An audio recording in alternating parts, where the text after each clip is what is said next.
আসসালামু আলাইকুম রহমতুল্লাহি ওয়া বারাকাতুহু। আলহামদুলিল্লাহ ওয়াসসালাতু ওয়াসসালামু আলা রাসূলিল্লাহ ওয়া আলা আলিহি ওয়া সাহবিহি আজমাইন। প্রিয় দর্শক শ্রোতা, আজকে আমাদের আলোচ্য বিষয় হচ্ছে আয-যাবহু লিগাইরিল্লাহি শিরক, শিরকুন আকবার। আল্লাহ ব্যতীত অন্য কারো সন্তুষ্টির জন্য জবাই করা, আল্লাহ ব্যতীত অন্য কারোর জন্য জবাই করা কবিরা শিরকে আকবার, বড় বড় শিরকের অন্তর্ভুক্ত। আল্লাহ সুবহানাহু ওয়া তাআলা ইরশাদ করেন, বা'দা আউযু বিল্লাহি মিনাশ শাইতানির রাজীম, قل إن صلاتي ونسكي ومحياي ومماتي لله رب العالمين لا شريك له وبذلك أمرت وأنا أول المسلمين। এই আয়াতের মর্মার্থ হলো, বলুন হে মুহাম্মদ সাল্লাল্লাহু আলাইহি সাল্লাম, নিশ্চয় আমার নামাজ, আমার কুরবানি, আমার জীবন, আমার মরণ একমাত্র আল্লাহ রাব্বুল আলামিনের জন্য, তার কোনো শরীক নেই এবং এরই নির্দিষ্ট আমি হয়েছি, আমি প্রথম মুসলিম। এই আয়াতের মর্মার্থে মানে এখানে যেই আল্লাহ সুবহানাহু ওয়া তাআলা যেটা আমাদেরকে জানালেন সেটা হচ্ছে, আল্লাহ সুবহানাহু ওয়া তাআলা তার নবীর মাধ্যমে আমাদেরকে জানিয়ে দিলেন যে মুশরিকদের যে সমস্ত কর্মকাণ্ড, যে যারা আল্লাহ ব্যতীত অন্য কারো ইবাদত করে, গায়রুল্লাহর জন্য জবাই করে, কোরবানি করে, নৈকট্য হাসিল করার চেষ্টা করে, এগুলো সবই শিরকি কর্মকাণ্ড, এগুলো আল্লাহর সাথে শরীক করার অন্তর্ভুক্ত। এই জন্য এগুলো থেকে বিরত থাকতে হবে। এটা নির্দিষ্ট শুধু রাসূলুল্লাহ সাল্লাল্লাহু আলাইহি সাল্লামের জন্য না, তার উম্মতের জন্য।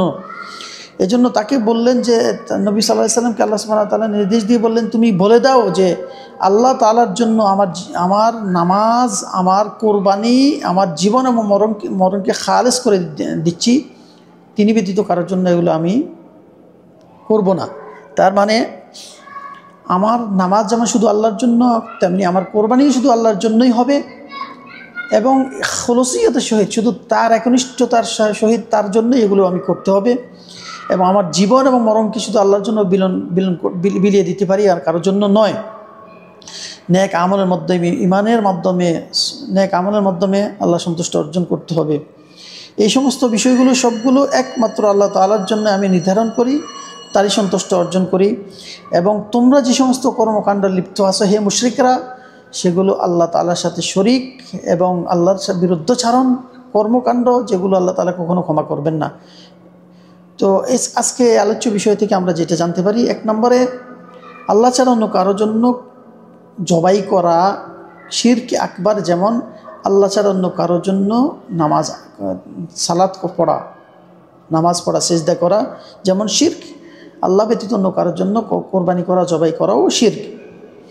2 নম্বর বিষয় হলো, নিশ্চয় সালাত এবং কোরবানি বড় উল্লেখযোগ্য আমল বা ইবাদত, যা আল্লাহ তাআলার সন্তুষ্টি অর্জনের অন্যতম কারণ। 3 নম্বর বিষয় হলো, আল্লাহ তাআলার জন্য সমস্ত ইবাদতকে খালেস করে দিতে হবে, খুলুসিয়তের সাথে, একাগ্রতার সহিত, একনিষ্ঠতার সহিত আল্লাহ তাআলার জন্য ইবাদত করতে হবে। আলী ইবনে আবি তালিব রাদিয়াল্লাহু আনহু বলছেন, قال حدثني رسول الله صلى الله عليه وسلم بأربع كلمات: لعن الله من ذبح لغير الله، ولعن الله من لعن والديه، ولعن الله من آوى محدثا، ولعن الله من غير منار الأرض। رواه مسلم।